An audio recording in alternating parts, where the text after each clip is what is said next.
One of the first things I want to talk about, as I usually do, is gameplay. But there's no gameplay in one of these games. You're wrong. Now, does this specific game have that much gameplay? No. But there is still gameplay to a game even like this, just like there is to Ace Attorney, just like there is to Tex Murphy, and just like there was to The Return of the Obra Dinn. Gameplay is still something that needs to be taken into account when it comes to something like this. Now, I have some critiques, things I would change about the gameplay, but let's talk about the gameplay that's actually there. What we have, of course, is you walk around and you click on things. So, not much there, not much to do with it, right? Except this is a narrative-driven game. The whole point is to try and emphasize the story axis of things, which means you want to design it in a very specific way so that the player is kind of encouraged to look for and go through in a certain sequence.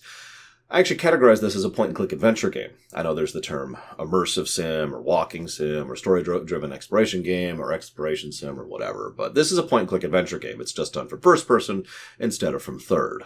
You go through, you click on things, they advance, you get keys, those keys unlock things to advance more, and there's a certain progression to it. The biggest difference is we don't play a character. I'm drifting already into the narrative side of things, but I do feel that not making Katie a character is one of the bigger flaws of the games, but again, I'll get to that in just a minute. So, we start off right at the beginning, and we have access to certain areas. So, I want to talk about level design for just a minute. Picture you want to do a narrative-driven game. Now, picture you want the narrative to be kind of in the player's hands to what they access and how. So you need anchors. These anchors are triggers. These triggers are what are required to move forward. This is a common topic. Think about any RPG you've played ever. You could go into a town and there's 15 people you could talk to, three houses and one minigame, but only talking to that one NPC over there, that's what actually triggers the flag to say, oh, that opens up the gate over here, so now you can progress the story. Same idea. It's the same exact concept. So there's all sorts of things you can talk to, all sorts of NPCs you can interact with, and each one of these gives you a little snippet of the story at hand. As you're doing so, you get bits and pieces. You're filling out a puzzle, but you're doing it kind of linearly, but not really. And this is probably one of the better strengths of the game from the gameplay axis. So what they did, just like any good RPG will do, just like any good point-and-click adventure game will do, is they mapped out, this is the area you can access at the start. In order to progress past this, you need this locker combination. That's our first bottleneck. Actually, there's the very first key, but that's actually an interestingly well-done tutorial. You start off in the foyer, the front door's locked. You walk around, there's not much to interact with. If you interact with everything, within the space of probably about 30 seconds, you will find the spare key. Finding the spare key allows you to unlock the door, and now we have our tutorialization. We find stuff to unlock stuff. Done. Cool. Decently well designed. Not great, but decent. So, we have access to all this stuff until we find the locker combo. Once we find that, we gain access to this stuff. There we find this, which gives us access to this stuff. There's effectively 3 acts to this game. You could part and parcel it smaller than that based on how you want to design it, but it boils down to 3 rough acts. You have access to all of this, then all of this, then all of this. Why is this so important? Because you can decide what is in each of those areas to progress the story. Pretty much everything that happens within Act 1, aka the stuff you can access right after you get out of the foyer, is all the stuff that pertains to mostly things in the past. The struggling writer and his initial attempts to put together his first book, Our Dad, and how he was struggling to try and make that into a thing, talks about, this Daniel kid from the past, and we get a little bit about him. We get about Lonnie. We get our first tidbits about Lonnie, and we get our first insights into our sister, Sam, right? We learn almost nothing about ourselves, but I already complained about that, and we learn almost nothing about our mother. When we get to Act 2, we start to branch out a little bit more. We find out little additional tidbits. We find out about Lonnie and Sam's relationship and how they're slowly growing together. We find out about our mother and how she may be cheating. It's kind of left ambivalent, but at the very least, she's certainly considering cheating, which is probably tying into something that we'll get to in Act 3. And we also learned that she is a fairly successful environmental conservationalist and has been working at national parks. Now, I don't know what they're paid. I didn't look it up. I meant to. But either way, she's definitely doing better in her career than the dad, who at this point in time has sold his first book and then failed to sell his second book. Mercury actually did publish his second book. That's going to hell, all that stuff, blah, blah, blah, blah. We get to the third act, we find out that now there's this marriage counseling thing that both parents are going to as they're trying to repair the relationship. The dad actually got a bit of a lifeline in the form of this other publishing company. He started working on another novel now, a third novel, in order to try and finish it up, in order to get that through. Not sure where that goes. And, of course, we learned that Lonnie and Sam have actually gotten to the point of actually dating and are hiding from everyone because this is set in 1995. Okay, so there's a progression there. And you see what I mean. The specifics of those events can be seen in whatever order, because the player is given access to a nice big... think of it like... there was an analogy someone once used for this, and this was beautiful. Picture that you've written a story, but you chop out certain specific... And you have to be specific about which pieces you chop out. And so you have a room, and you've just got all the pieces of that you specifically designed of that story. That's the beginning of that story in that room. The player, in this case, can go into that room and access those pieces in any order. There are things you can do to guide. There's a very obvious inclination to go up the staircase first, because it's such a big front and center thing, and so the mind is automatically inclined to go that way. Some people in certain countries will actually start on the left and kind of left wall it. Some people in certain countries will start on the right and kind of right wall it. You get the idea. There are things you can do with regards to camera direction, with regards to lighting, and with regards to the level design, set design in this case, in order to try and guide them. But either way, what actually is happening, what you have to plan for is they can see those notes in that first room in any order.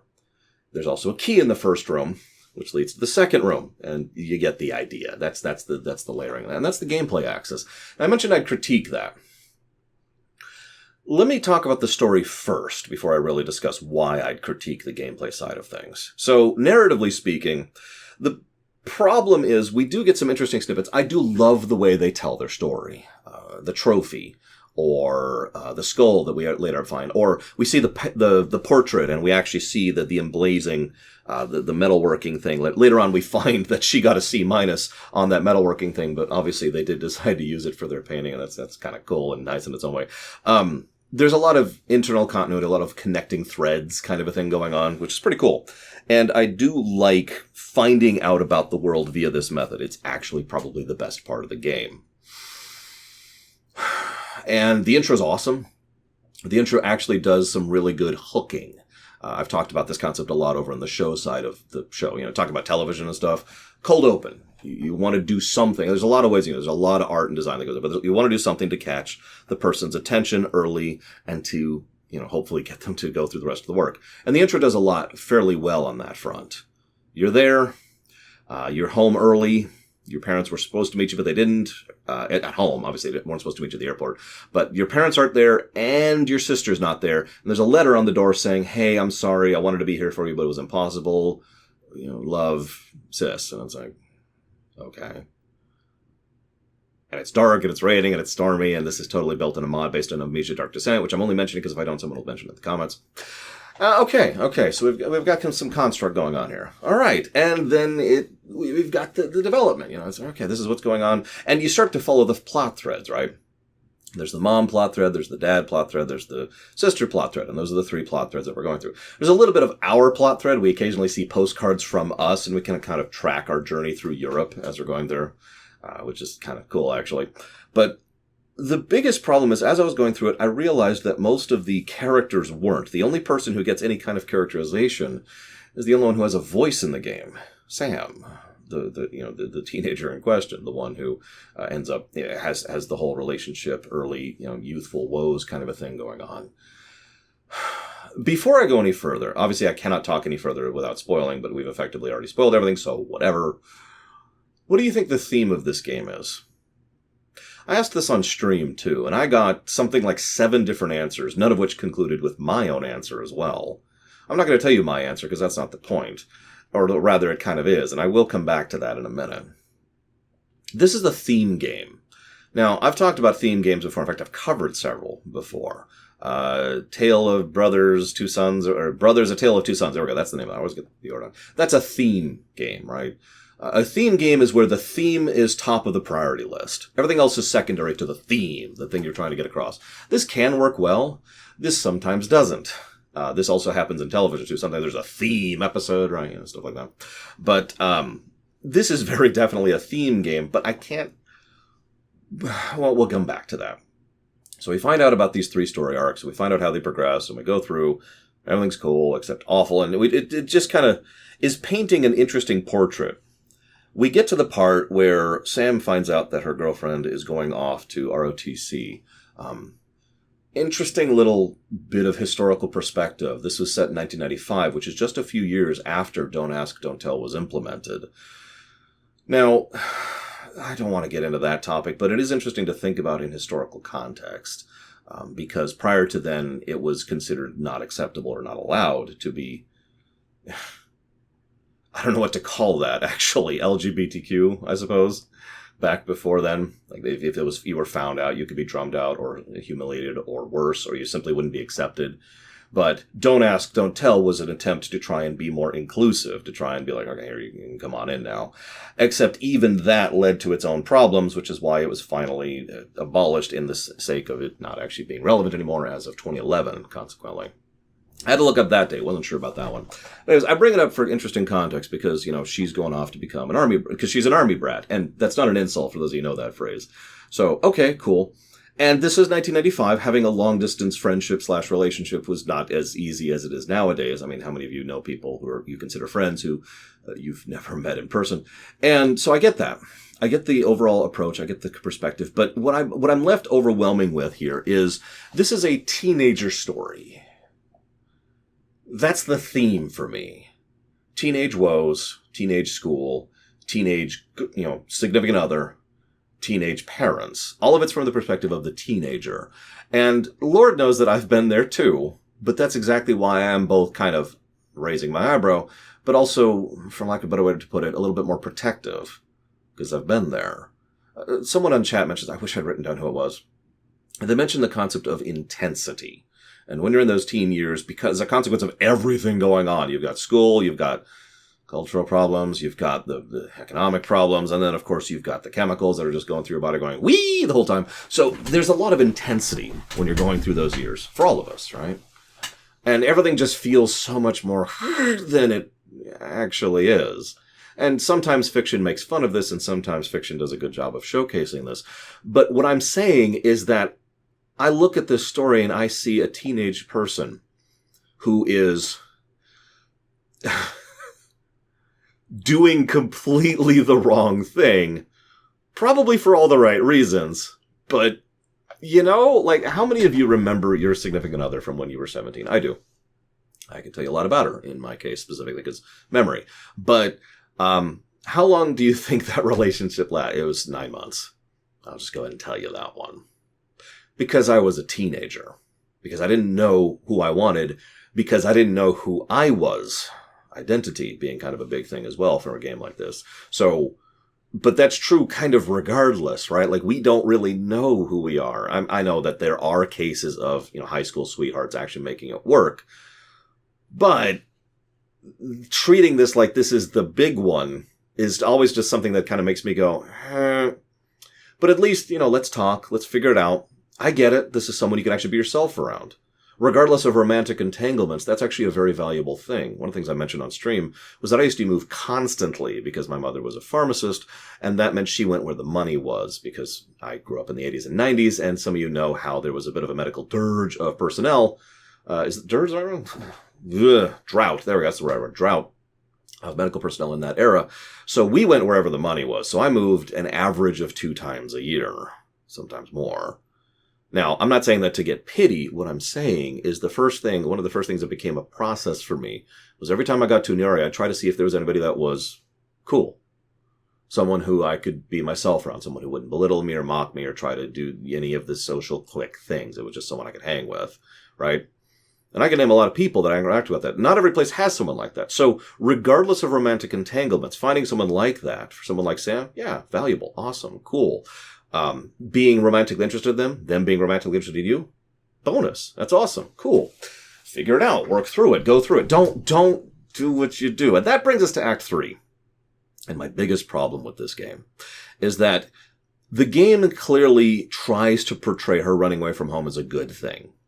And nothing in me agrees with that. Now, hang on. I said I'd call back to a couple of things here. But Let's actually construct this. Let's deconstruct this for just a moment. What happens during the outro? So we get up there and we go to the attic. Everything's been building up to this moment. We're clearly at the idea where, she's losing, she's losing Lonnie. She's going off to ROTC. Well, we may never see each other again, yada, yada, yada. And, by this point, we've probably at least pieced a little bit together, but then we actually hear her reaction. The voice actress reacts to the voicemail, the voice message system we actually heard earlier about Lonnie, who was calling her crying, right? You remember that? Of course you don't. You've never played this game. But if you have, you remember that. Or maybe you didn't see it. That's also possible too. Because you can't guarantee the player looks at all those pieces of paper in the first room, after all. It's part of the design thing I mentioned earlier. But I'm getting ahead of myself. Point being that you find out about this. And it's like, okay. And then we find out that Lonnie said, come run away with me. Now, we've already found out by this point in time that Sam has robbed her parents' house, probably in order to pay for runaway money. While portraying all of this, what the game does is it portrays the music in an uplifting and positive note. And then we get the finale thing, which is the final thing that actually ends the game, which is just a note from Sam to Katie, us, saying, everything's cool. Don't worry about me. I hope to see you again. This is working out for me. Positivity, positivity. This is a good thing. Follow your dreams vibe, the end. That's how it's constructed. The entire game hasn't earned that. The musical choice doesn't really work for that. The perspective is trying to force an angle while simultaneously trying not to force an angle. Let's pause and talk about that moment for just a second. One of the things brought up on stream, and I myself noted this, is the game deliberately doesn't characterize you, Katie in this case, because it wants you to come up with your own perspective, your own thoughts, to come up with your own interpretation of things. I know exactly what my interpretation was because I'm not only a big sibling, but I'm also a parental figure. And both sides of those are freaking the hell out at the thought of my either little sister or my baby girl running away from home under these circumstances. This, I want to stress this, is an actual panic scenario. One of the things I talk about periodically is the concept of actually bad. If you get in a car wreck or, you lose your job or whatever, those are bad, but those aren't actually bad. Actually bad. Bad goes down. Bad goes down a ways. There are things that are so much worse. And if you just run away from home with no plan of action, with no possibility of going forward, with no financial stability, with no anything, no way to even contact home in an emergency scenario, no safety net, that's not actually bad. But it could be. It very easily could be. And that's my perspective. I'm freaking, oh God, crisis control, right? So what I would do, I'll go ahead and mention this now, is I would do little things with the gameplay side of things and with the narrative side of things to emphasize Katie's perspective on this.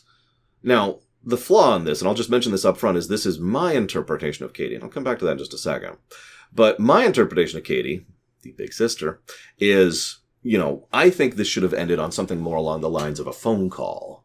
Us getting a hold of Sam. Maybe Sam calls home because they're out of gas and they're out of money. And they're not sure what to do. And she's just freaking out, and so she just calls home, right? We happen to be home. We pick up the phone. The game ends on a conversation between Katie and Sam, the two sisters. And I know exactly what my Katie would say. Sam's like, oh God, just come home. Just come home. We're out of gas. Tell me where you are. I'll come to you. I'll figure, did you get a ride? I can get a ride. Tell me where you are. Okay, I'm at this point. I don't know if I can come home. What am I going to do with mom? You let me handle mom and dad. My Katie would go to bat for my little sister. But that's my Katie. And that's how I would like to end it. I would also do gameplay stuff. Little details. Maybe this is a Unity game, so you can actually increase the movement speed. It's just a simple variable. So I would make a thing so at certain triggers, as you learn certain things, the movement speed goes up. As we start moving a little bit more panikedly and hurriedly until we get to the point where we're actually running through the house because we're freaking out over the fact that our sister just left. There's a mechanic where you hold up a thing. I hold up my tumbler and you hold it up. I would make it so it starts shaking a little bit. Just a little. Just to emphasize the state of mind. But of course, all of that is taking agency away from the player. It is telling the player, this is your reaction to this scenario. Here's the thing. The game already halfway does this. The game already tells you this is a good thing. The game already tells you this is how you should take this thing. Despite the game going very far out of its way to not characterize the character you're playing so that the player can interpret it in their own way, the game also does too much in what I can only refer to as in a manipulative manner in order to try and force a narrative perspective on things. Pick a lane. Choose one or the other. My ideas, my critiques, with regards to both gameplay design and the narrative, and the outro being changed to our conversation, and us being willing to go bat for our sister, is forcing a narrative perspective. We are the loving sister. We are going to make this work out. Positive ending. But if you don't want that, then don't commit to that. So here's another little nitpick I think that would work better. One of the things the game does is it pulls up what I can only refer to as generic music in order to try and pull a specific tone every time the voice actress comes on. The voice actress who plays Sam, who does a good job, by the way. She's actually a pretty decent voice actress, and I did give her a plus for that. But the thing here, the problem is the music actually hurts each of these scenes, in my opinion, because of the aforementioned forcing a tone thing. Each song is trying to say, this is this or that is that. Now, normally that would be a good thing, but again, in an interpretive work like this, in an environmental storytelling work like this, I feel like that is actually to the work's detriment. Now, you could say commit to that, and that's fine, but just to give my idea what I would do. There's a bit of an ambient music. It's very quiet in the background most of while you're exploring, and the sound effects of the rain and the storm continue regardless. What I would have had it do is every time a voice acting clip comes up, have the music swell down to the point where it's not there. And so all we hear is the storm and the voice actress speaking her lines, the audio log. She finishes, music goes back into its normal ambience. And thus all we have is the storm's sounds as we hear her speaking.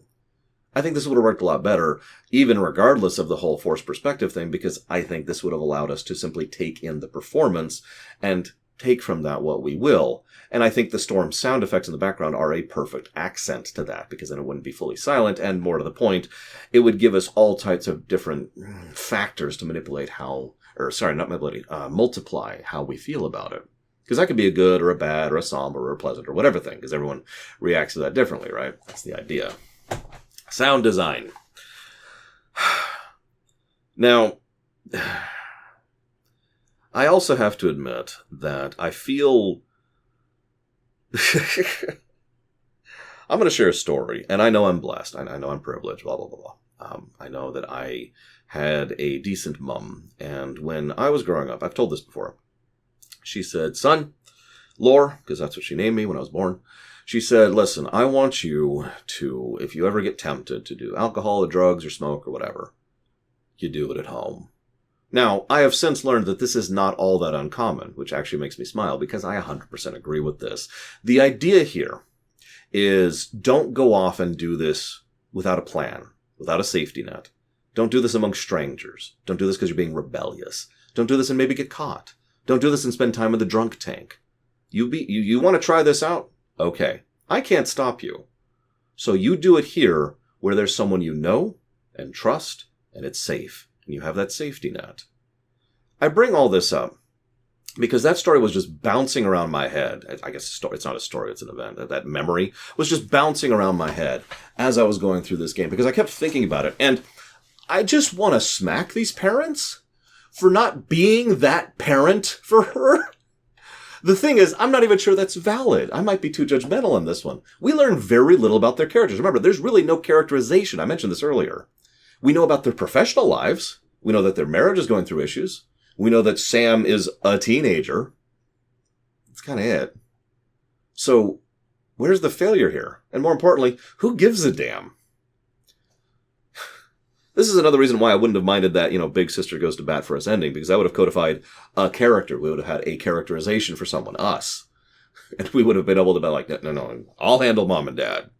I'll talk to them. We've already left the nest. We've been through Europe. We got this. We'll be your safety net. Whether mom and dad will or not, well, that's up to the player to decide. Or maybe it's up to the future, or who fricking knows. Something. Instead, the outro just ends. And that's all I got. This was actually more disappointing than I thought it would be. It was interesting to think about from a gameplay design perspective and from a constructive story perspective, and I did rather enjoy several aspects of it.